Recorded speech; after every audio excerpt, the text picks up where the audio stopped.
What we think we become. ಶುಭೋದಯ ಎಲ್ಲರಿಗೂ, welcome back to another mini blog. ಗಣಪಗೆ ಒಂದು ನಮಸ್ಕಾರ ಹೇಳಿ ಇವತ್ತಿನ ಡೇ ಸ್ಟಾರ್ಟ್ ಮಾಡೋಣಂತ. ಹೋಪ್ಸೋ ಗಣೇಶ ಎಲ್ಲರಿಗೂ ಒಳ್ಳೇದಾಗಲಿ ಅಂತ ಕೇಳ್ಕೊತೀನಿ. ಬೆಳಗ್ಗೆ ಬಿಸಿ ನೀರು ಕುಡಿಯೋದಂತೂ ರೂಢಿ ಆಗಿಬಿಟ್ಟೈತಿ. ಸೊ ಬಿಸಿನೀರು ಕುಡಿದ ಮಸ್ತ್ ಟಿಫಿನಿಗೆ ಪಡ್ಡಿತ್ತೆ. ಸೊ ಪಡ್ದಿಂದ ಸ್ವಲ್ಪ ರೆಡಿಯಾಗಿ ನಾನು ನನ್ನ ರೂಮ್ಮೇಟ್ ಹೊರಗೆ ಅಡ್ಡಾಡಕ್ಕೆ ಹೋಗಿದ್ವಿ. ಸ್ವಲ್ಪ ಹಂಗೆ ಲೈಟಂಗೆ ಶಾಪಿಂಗ್ ಮಾಡ್ಕೊಂಡು ಬಂದ್ವಿ. ಅಷ್ಟೊತ್ತಿಗೆ ಊಟನೂ ಬಂದಿತ್ತು. ಊಟ ಮುಗಿಸಿ ನನಗೆ ಆಫೀಸ್ಗೆ ಹೋಗೋ ಟೈಮ್ ಆಯ್ತು. ಸೊ ಎಲ್ಲ ನನ್ನ ಡೈರಿ, ನನ್ನ ಲ್ಯಾಪ್ಟಾಪ್, ನನ್ನ ವಾಟರ್ ಬಾಟಲ್ ಎಲ್ಲ ಎಸೆನ್ಷಿಯಲ್ಸ್ ಇಟ್ಕೊಂಡು ಸೀದಾ ನನ್ನ ಆಫೀಸ್ ಕಡೆ.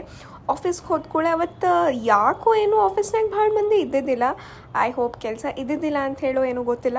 ಸೊ ಬೋರ್ ಬರಾಕತ್ತಿತ್ತು. ಸ್ವಲ್ಪ ಕೆಳಗೆ ಹೋಗಿ ಬರೋಣ ಅಂಥೇಳಿ ಲಿಫ್ಟಿಂದ ಸೀದಾ ಕೆಳಗೆ ಹೋದೆ. ಹಂಗೆ ವಾಟರ್ ಬಾಟಲ್ ಬಾಕ್ಸ್ ಎಲ್ಲ ತೊಗೊಂಡು ಬಂದೆ. ಲೇಟ್ ಆಗಿತ್ತು, ಬೋರು ಬರಾತಿತ್ತು, ನಿದ್ದೆ ಬರಾಕತ್ತಿತ್ತು, ಆಫೀಸ್ ಫುಲ್ ಖಾಲಿ ಅನ್ಸಾಕತ್ತಿತ್ತು. ಸೊ ಸ್ವಲ್ಪ ಚಿಲ್ ಮಾಡ್ಕೋತ ನನ್ನ ಕಲೀಗ್ಸ್ ಜೊತೆ ಟೈಮ್ ಸ್ಪೆಂಡ್ ಮಾಡಿದೆ. ಹಂಗೆ ಮಸ್ತ್ ಚಾ ಮತ್ತು ಚಿಪ್ಸ್ ತಿಂದು ಟೈಮ್ ಟು ಗೋ ಅನ್ಕೊಂತ ಸ್ವಲ್ಪ ಹಂಗೆ ಫಿಟ್ ಚೆಕ್ ಮಾಡೀನಿ. ಲಿಫ್ಟಿಂದ ಮುಂದೆ ಫಿಟ್ ಚೆಕ್ ಆಗೈತಿ ಇವತ್ತು ನಂದು. ಸೊ ಎಂಡ್ ಮಾಡೋಣ್ರಿ ಇವತ್ತಿನ ಡೇ. ನನಗೂ ಬೋರ್ ಬರಾದೈತಿ. ಒಂದು ಮೀಟಿಂಗ್ ಇತ್ತು ನನ್ನ ಕಲೀಗ್ಸ್ ಜೊತೆ. ಆ ಮೀಟಿಂಗ್ ಮುಗಿಸ್ಕೊಂಡು let's shut on for today. Meet you guys tomorrow. Bye, thank you.